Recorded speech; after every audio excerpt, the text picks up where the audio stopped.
Datuk Doktor. Terima kasih Yang Berhormat. Sekarang saya menjemput Yang Berhormat Bukit Gelugor.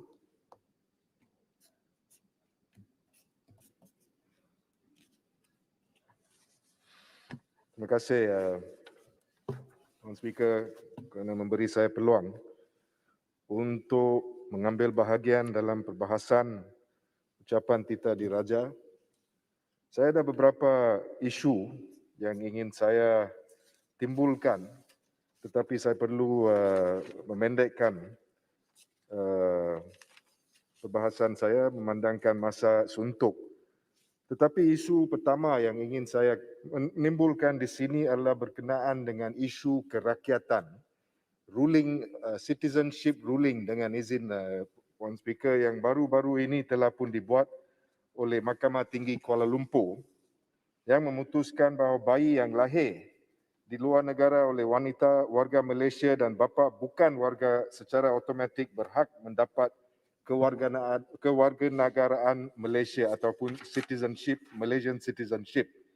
Nah, dalam kes tersebut, hakim yang mendengar kesnya Akta Tahir telah memutuskan bahawa wanita warga Malaysia yang berkahwin dengan lelaki asing mempunyai hak yang sama dengan lelaki warga Malaysia yang berkahwin dengan wanita asing untuk memberikan kewarganegaraan melalui operasi undang-undang ke atas anak-anak mereka yang lahir di luar negara.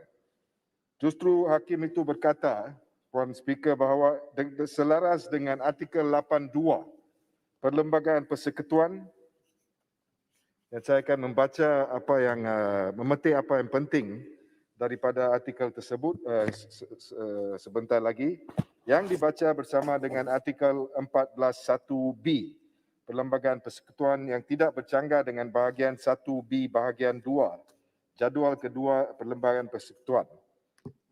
Hakim tersebut telah pun mengambil pendekatan ataupun interpretasi yang berharmonis dengan izin Puan Speaker untuk mendapat ataupun sampai kepada keputusan bahawa seseorang ibu itu juga berhak untuk anaknya dijadikan seorang citizen. Bukan sahaja bapa, seperti mana yang merupakan kedudukan undang-undang sebelum kes ini telah pun diputuskan. Nah, Puan Speaker, saya dengar bahawa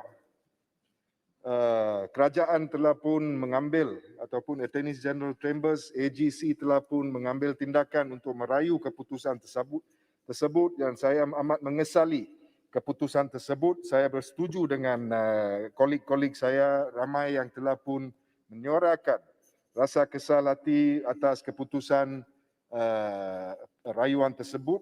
Saya ingin menambah di sini, Puan Speaker, bahawa dalam pandangan saya, isu di dalam kes tersebut tertimbul oleh kerana tafsiran ataupun interpretation artikel 14(1)B Perlembagaan Persekutuan dan dengan bahagian 1B bahagian 2 Jadual kedua Perlembagaan Persekutuan. Peruntukan-peruntukan ini memangnya tidak jelas. Dia ambiguous dengan izin Puan Speaker, dan ini telah pun memberi hak kerakyatan kepada seorang anak tersebut dalam keadaan hanya sekiranya bapa anak tersebut adalah seorang rakyat Malaysia. Kita perlu sedar bahawa walaupun sekiranya rayuan ini ditarik balik, Puan Speaker, keputusan Mahkamah Tinggi ini tidak mengikat Mahkamah Tinggi yang lain. It is not binding on other high courts of concurrent jurisdiction dengan izin Puan Speaker.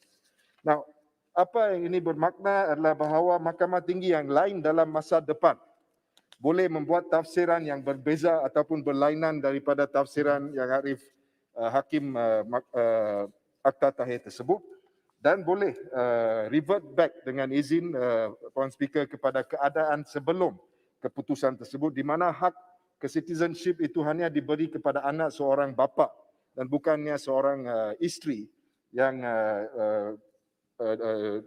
merupakan seorang rakyat Malaysia. Dalam keadaan tersebut, saya membuat proposal cadangan Puan Speaker agar Perlembagaan Persekutuan ditindak.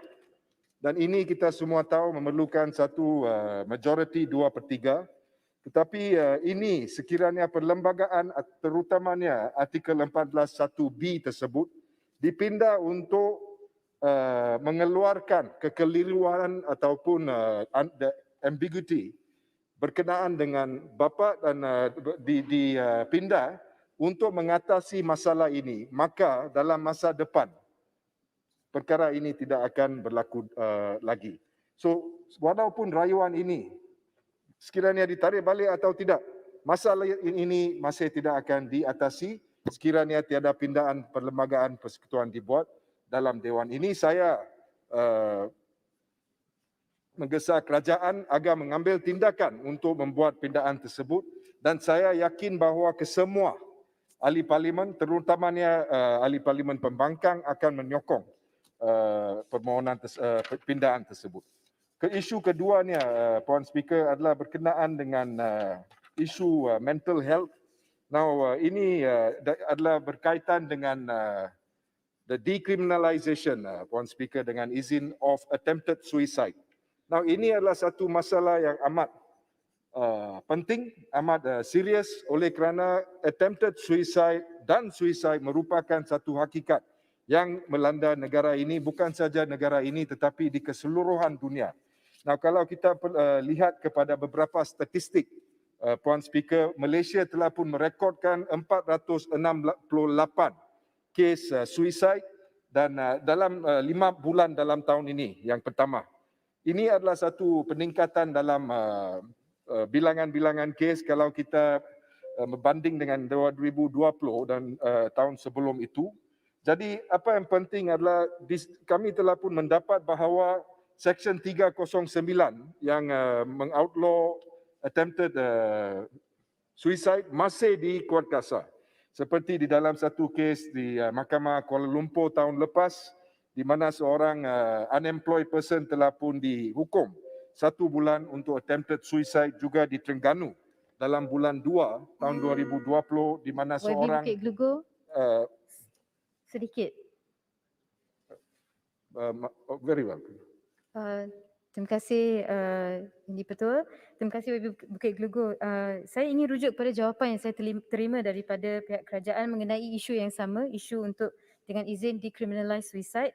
Tapi isu yang saya ingin timbulkan adalah isu moratorium terhadap pendakwaan. Jawapan yang saya terima adalah bilangan kes cubaan membunuh diri yang didakwa daripada tahun 2018 sehingga Jun tahun ini adalah 902 kes.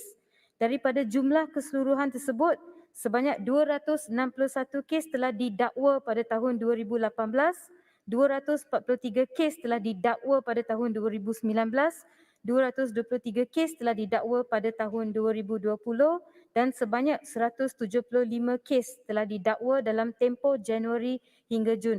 Apa pandangan YB Bukit Glugur memandangkan orang yang mahu membunuh diri itu sebenarnya tak ada niat pun nak mati, dia nak kesakitan itu, dia nak dugaan itu, dia nak cabaran itu berakhir. They want the pain to end, not to end their lives.